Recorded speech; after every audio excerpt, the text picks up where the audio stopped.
Good day, dear listeners. Steve Preda here with the Management Blueprint podcast. And today's guest with me here is Raghu Bala, the founder and CEO of NetObjex, that operates Matrix, a digital asset as a service platform that enable enterprises to harness the power of Internet of Things, AI, and blockchain technologies in constructing Web3 marketplaces. A lot to unpack there. Welcome to the show, Raghu. Thank you for having me. I appreciate it. Well, it's great to have you here, and lots of trendy things we're going to be talking about today.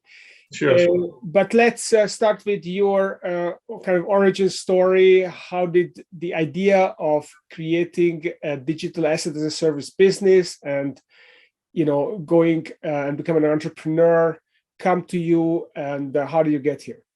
Sure. So I've been in the software industry for about 30 years, and I've had prior startups where I was a founder or co-founder, and sold them to other companies or public companies and so on.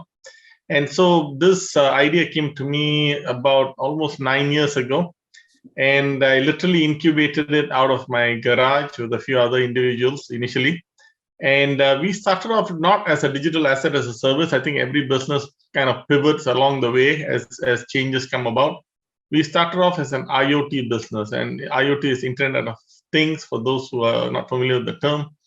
And basically, it involves collecting data from different types of equipment and things like that. So the story here is I was a CTO at a media company, and this media company had both digital websites and YouTube videos and those types of things, but they also had physical magazines, and they were about half the market in the US. About 50% of the magazine market, the distribution of magazines that you'll see at newsstands, at the airport and things like that, were distributed by us.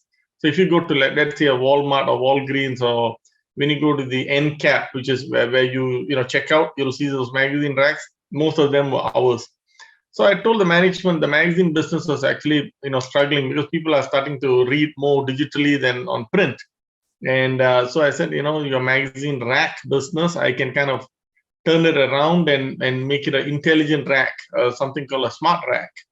And at that time, it sounded very odd to them, like, what are you talking about? So my rack, actually, we proved that you could increase sales by about 14% by just doing some simple things like collecting data. Like, you can figure out which magazines people are picking up and which magazines people are not picking up. Or if you turn on a small light when people walk towards it, it gets people's attention and they pick up the magazine and actually buy. So we could raise the sales just by doing some simple data collection and some simple activities. So then that company that I worked for didn't go for it in the long run. They were more steeped in their own magazine traditions and so on. And so about a couple of years later, a few of the engineers who worked with me and myself, we started to just tinker around in the garage and started NetObjex. And then later on, what I discovered was collecting data is just one part of what is going to happen in the machine economy. So if you look at the whole space of technology, and we have gone through many revolutions, PC revolution and this and that, but in the last 10, 15 years, we've gone through what is called gig economy, which is like people sort of working for their own, using Upwork or TaskRabbit and things like that. Then you've had the sharing economy, which is like Uber and Airbnb and so on. Now we are having the creator economy, which is what you're hearing in the press about NFTs and so on. And then the upcoming economy is going to be the machine economy, where you're going to have self-driving cars, robots, drones, and things of that nature start to make decisions on their own. So we started NetObjex saying, like, okay, we are now able to collect data from inanimate objects and so on. That's one part of it, IoT. Then once we collect the data, some decision has to be made, that is AI. And then we have to record that information somewhere securely, and that's blockchain. And so this way, what you have is all these three components coming together to form sort of an intelligent ecosystem.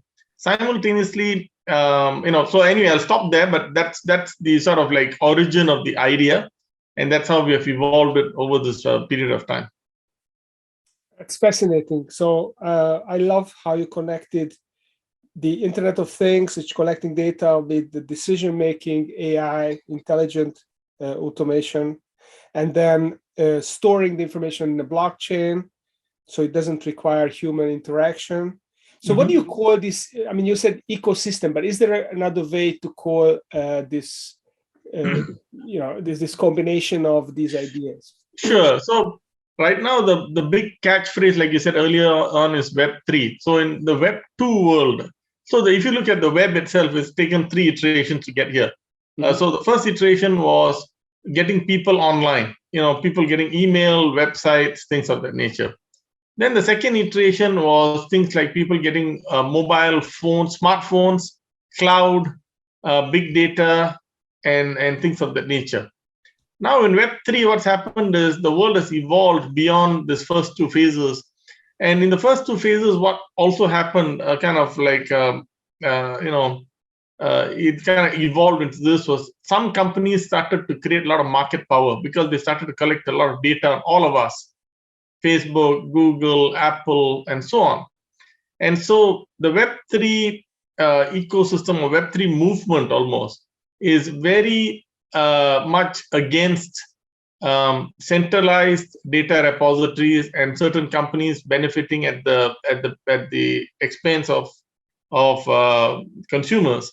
And the Web3 ecosystem is all about decentralization, about the data being shared among everyone. It's being transparent and it's not opaque, and you don't need to go to some central authority to figure out what it is. So this applies to things like even your personal healthcare information or your credit reports or any sort of information where it's transparent. If you have access, you can get access to it if you want to.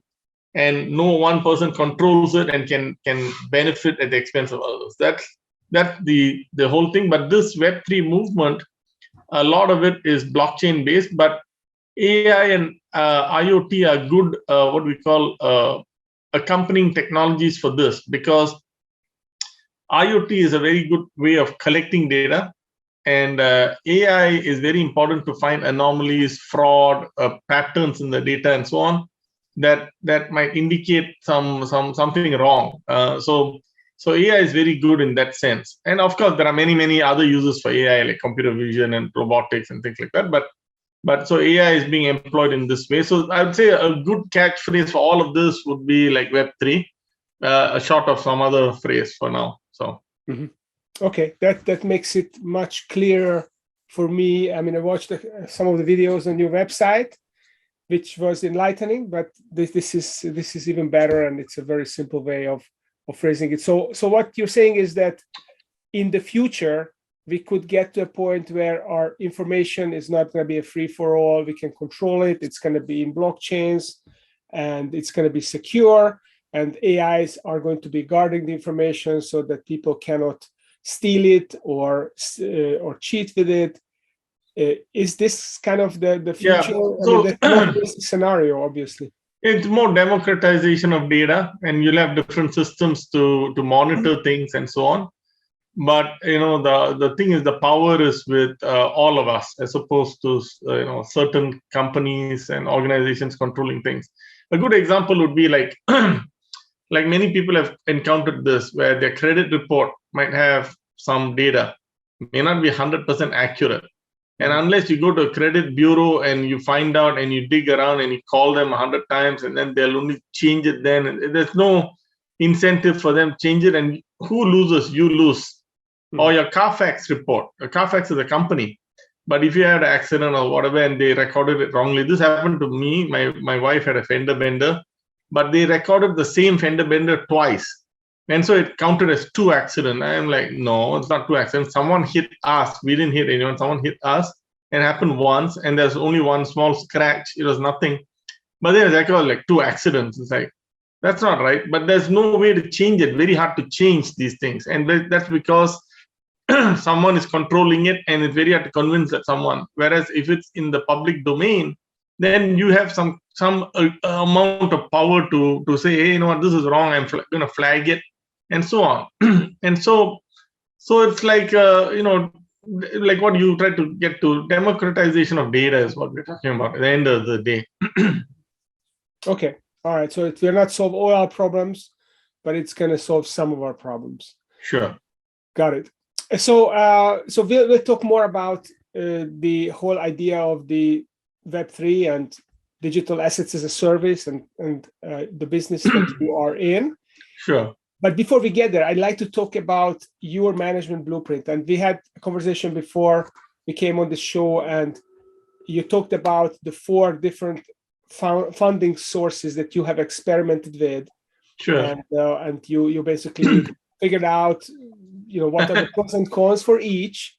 So would you mind telling us about that? Absolutely. So we actually bootstrapped this company, and initially I had to put in my own funds, and I mortgaged my house, and I also tapped into all sorts of savings, and so on. So obviously, the founders' funds are the first source of revenue, or first source of funding, and for every business, actually, what is the most important aspect of every business for it to continue operations is actually cash flow.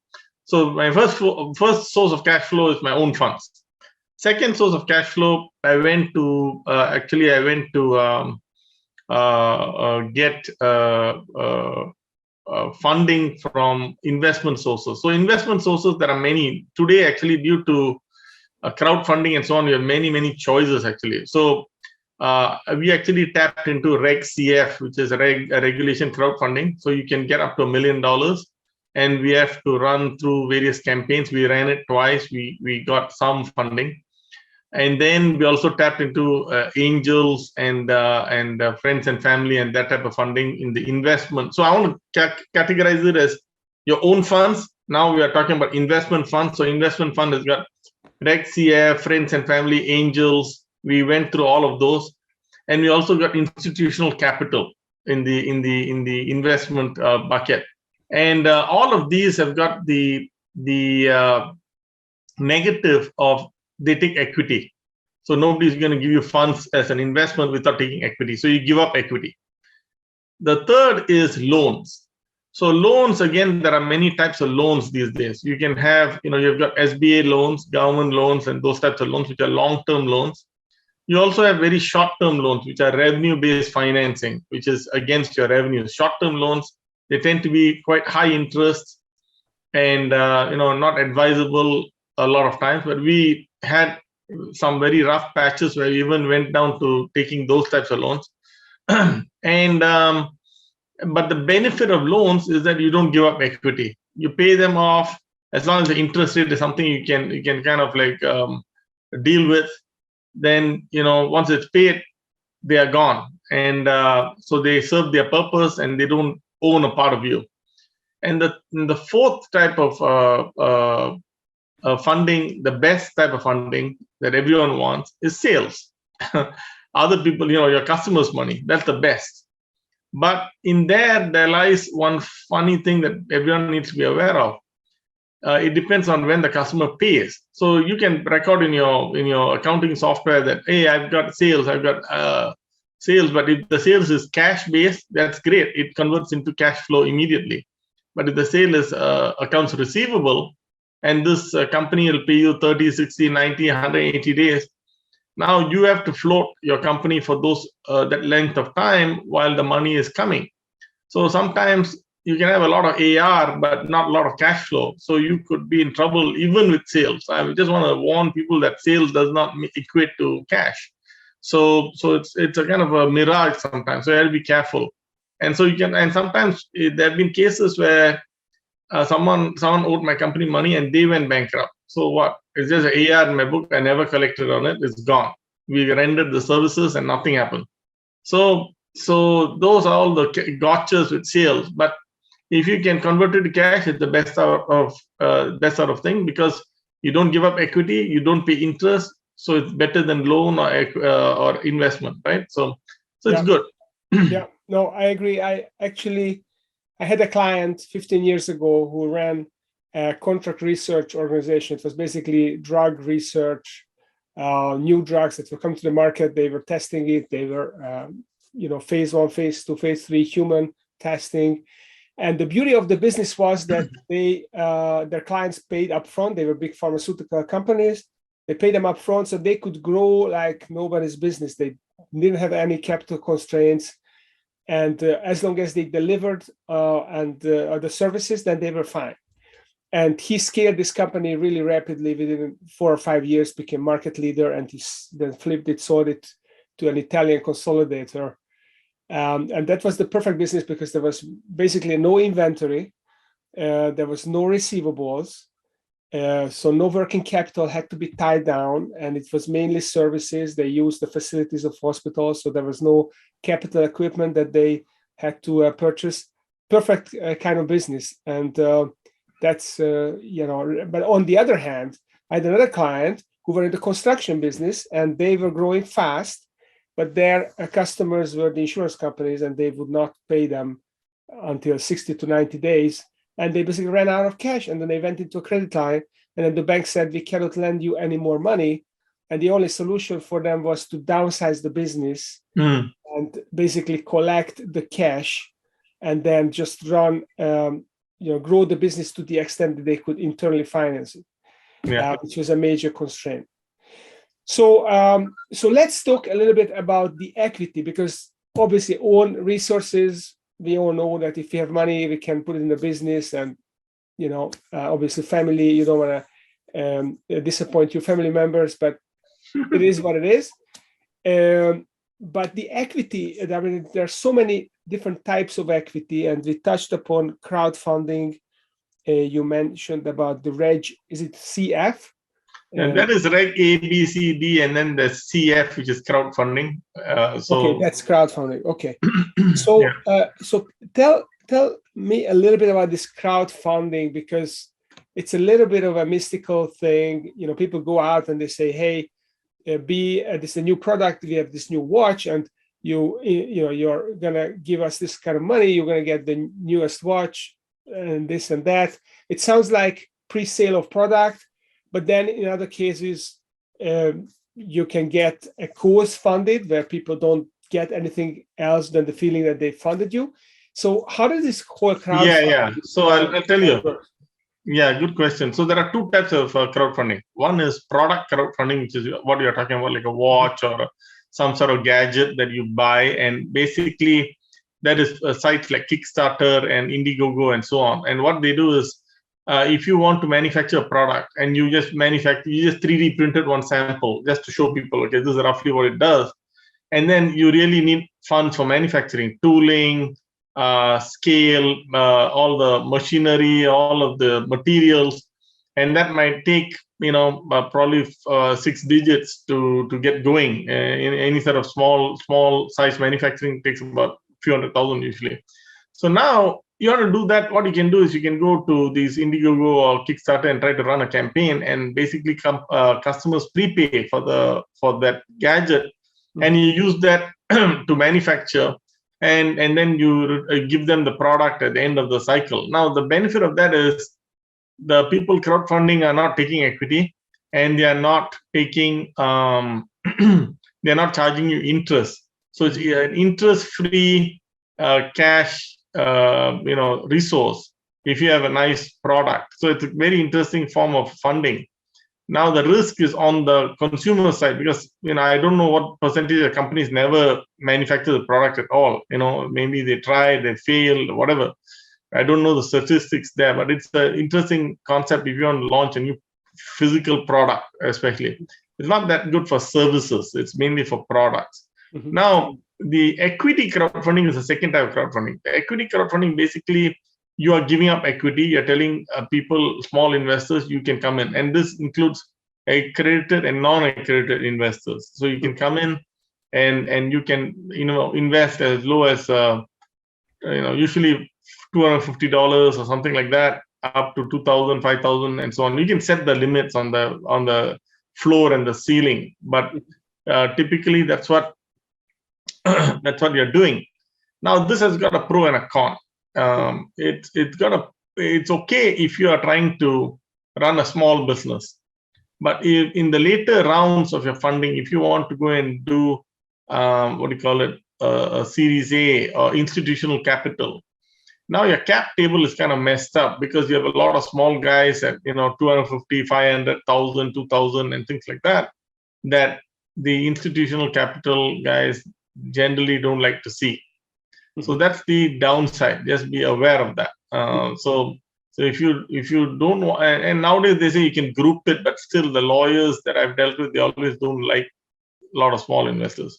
But if you want to remain at a kind of a lifestyle business and not really, go for institutional capital, it's a good method. Mm-hmm. So it's got some limitations. So it's not a really good tool to launch a high growth business that you want to scale, because you're gonna bump into the problem. I mean, I've heard this before crowdfunding became a thing. About 10 years ago, I found this investor, and he did a private placement. It was a biotech company, and he went to people that he knew, and business associates, partners, whatever, and they gave him money, and he ran into the same exact problem that these people. So he said that when things are good, then these people are happy. They no problem to deal with, but when things start to go awry because they don't understand the business and they get cold feet, and then they start to call him all the time, and he said it was more trouble than it was worth. And then he basically got an institutional person, and he bought them all out, and he went into the institutional direction. That sounds accurate. Yeah, so it's a similar thing. Okay, so you also talked about different types of debt. So that the two that you mentioned of your SBA on the one hand, which is typically low interest, and the government is not going to go after you unless, I mean, I don't know, even if you go out of business, they will probably not going to go after your personal assets. Whereas you have got this revenue based, where every week you have to show up with a certain amount of cash, can be really high pressure. Right. And in between, you have in between also bank loans, like a line of credit. Usually the bank loans, what I found is they want personal guarantees and so on. And also you have in between, you have other things like credit card, and even credit card, there are different types. You have the credit cards, and then you have a kind of a cash advance type of card, like Amex without limits. And then you have a card like Brex, which is for startups. And Brex, basically Brex, the way it works is you don't need personal guarantees, but then you must at least have $25,000 in your account. Once it dips below 25,000, they don't forward you any more money. But once it's above, you can use the Brex card to pay your bills, and then you can accrue points for other services that you might use, like Uber and a bunch of other online services, other SaaS services that you can, if you're using them, you can get credits for those. So by using more, you can actually pay off these other services that help you run your company, things like that. So there are a bunch of alternatives these days. What about lending clubs? Are you familiar with those? I've never used those. So there's lending clubs, and then obviously there's mezzanine financing, which is quasi equity, and private equity funds often use it as kind of as a first priority. It's like a preference share where the mezzanine gets paid out first. They typically want a fixed rate return. Sometimes they want warrants, which gives them an option of the equity, but typically it's a high fixed rate, maybe 12-15%, and then the private equity makes that 25%. Are there mezzanine fund that is available for without a sponsor, without a private equity group? Just there are convertible notes, convertible debt. That's one way. Convertible debt is one way of getting this funding. Also, it's not very popular in America, but outside America, in the crypto world, there is also what we call SAFT, like a agreement for future tokens, simple agreement for future tokens. So that means you launch your token, the person is investing in you for tokens, and they are hoping that the token appreciates. So that is so you have SAFT, and you also have convertible note. Convertible note basically says, I'm lending you money, and then when you get your next round of investment, I will convert my note into equity. At the at the same price as the same valuation as the next one? I think you'll get kind of a better value. You'll get more for your money. Because let's say that when you do your equity raise, your valuation is here. But when you are going for the convertible note, your valuation is here. But the guy comes in here will be able to buy this much, like the equity, which is worth so much at this price. Mm-hmm. So he'll be able to convert at a lower price. So he'll get, sort of like more shares than if he had to buy at a higher price. That sort of thing. It's baked in. And also, if you never go for a next round of funding and your company tanks, there is provisions for you to pay them back it becomes a loan. So it's like a convertible debt can become a loan or it can become equity. If it succeeds, the guy wants to convert. If it fails, he wants his money back. It's kind of like it can work both ways. So interesting. So we could talk a lot about the crypto world and other things, but let me ask you about your business, the platform as a digital assets as a service. So is this the Web3 and the kind of stringing together the tokens and the NFTs, the AI and the blockchain, or is this something else? Yeah, it's the same. Let me just explain what we do. So we look at the world of assets as three primary categories: digital assets, things which are innately digital, mm-hmm. which could be music, movies, avatars, any sort of asset that is already in digital format. Mm-hmm. The second is physical assets, could be smart city assets like containers or fleet of trucks or buildings or anything like that. Then could be the third one is dynamic assets, things which you have to measure: water, energy, carbon credits, and so on. You cannot touch it, but you have to measure it, sort of thing. Mm-hmm. So now these three classes of assets have been there for a long time, but what happens is what becomes interesting now with the world of blockchain and so on is you are able to tokenize it. That means you are able to almost take this asset class and put almost a paper, a tradable piece of paper around it. So it becomes is it like securitization? Exactly. It's securitization of the asset mm-hmm. using a token. Now, why do you want to do this? A lot of people say, well, why do I want to do this? Now, the benefit of doing this is a couple of things. And of course, there are more things than this. The first thing is by securitizing this asset, now you can trade it. Which is very hard to do otherwise. And when you trade it, you can also trade it, you trade it. Why do you trade it? You trade it to unlock liquidity. So you create a liquid market for it. And you can also fractionalize it. So I live in California, where real estate prices are quite high. And one of the things that has happened one of my friends who is a real estate mentioned this to me, that in LA County now, they have removed this kind of covenant that says that a single family home has to be occupied by a single family. It no longer needs to be occupied by a single family. That means you can have a multi-generational family occupying a single family home. So what does that mean? Because home prices are so high that people cannot afford, let's say. Now, mm-hmm. what happens is, let's say there's a brother and his family, and he has two families living together, brother and their wife and kids. They all can live in a single house, or even parents and so on can live in a single house. It's not single family home now. It's kind of like a multi-family home, but they can pay the mortgage together, that sort of thing. Now, if you tokenize this, what happens is the house is tokenized. You can now have fractional ownership. Mm-hmm. Or even for millennials, let's look at millennials. Like in the past, they might have to rent homes in like major metro cities when they start off, their working lives after college. Now, these millennials could potentially buy an apartment together. It's fractionalized. They each own something, like, maybe four of them own 25% each. And then when they want to sell off, one guy moves out or something, he sells his 25% to some other person who takes over. And also the other thing is you can also not only live in the home that you bought as a fractional token, you can actually invest. And there are a lot of investment websites that have sprung up in the last year, which allow fractional investment in real estate. So if previously you wanted to invest in real estate and you had to pony up $1 million to go and buy an investment property, you don't need to do that. Now you can pony up $10,000 and get into real estate.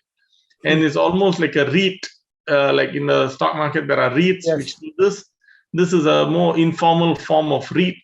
And so tokenized fractional real estate is becoming a very big thing these days. So that's one reason why people are starting to tokenize various assets and then unlocking the liquidity. And we have done a number of projects in this space, like we have tokenized diamonds. So we have got $6 billion worth of diamonds. And not that people want to own diamonds in a fractionalized manner, but you can now borrow against the diamond, because diamond, unlike gold has got a price, COMEX price. You can see how many dollars an ounce. Go and look it up on any CNBC or something like that. But then if the price of diamond is very different, it's not as liquid as gold. But once you tokenize it, it becomes liquid. Now you can actually borrow like so much loan to asset value. And the diamond's value is actually usually predicated on cut, color, clarity, and carats, the 4 C's of diamonds. So like this, many asset classes which are sort of illiquid now can become liquid, and in some cases allow for fractional ownership. That's amazing. Yeah, so I heard that some celebrities, people buy fractional real estate close to a celebrity so they can say that he or she is my neighbor, and such things, which is very weird. What I don't understand is how you can, sell art as a token, and how do people enjoy? So let's say I paint a picture. Well, no one would pay for that, but let's say there's a picture that I own. I digitalize it. I create a high quality digital version of it, put it on the internet. Then why would people pay for that? So that, I'll try to give you an answer, but I'm not an art connoisseur, so I find it somewhat difficult in some cases. But a lot of people find that to be a very interesting form of collectible, and they think that they believe at least that's got value. So it's very hard to assess value in this world.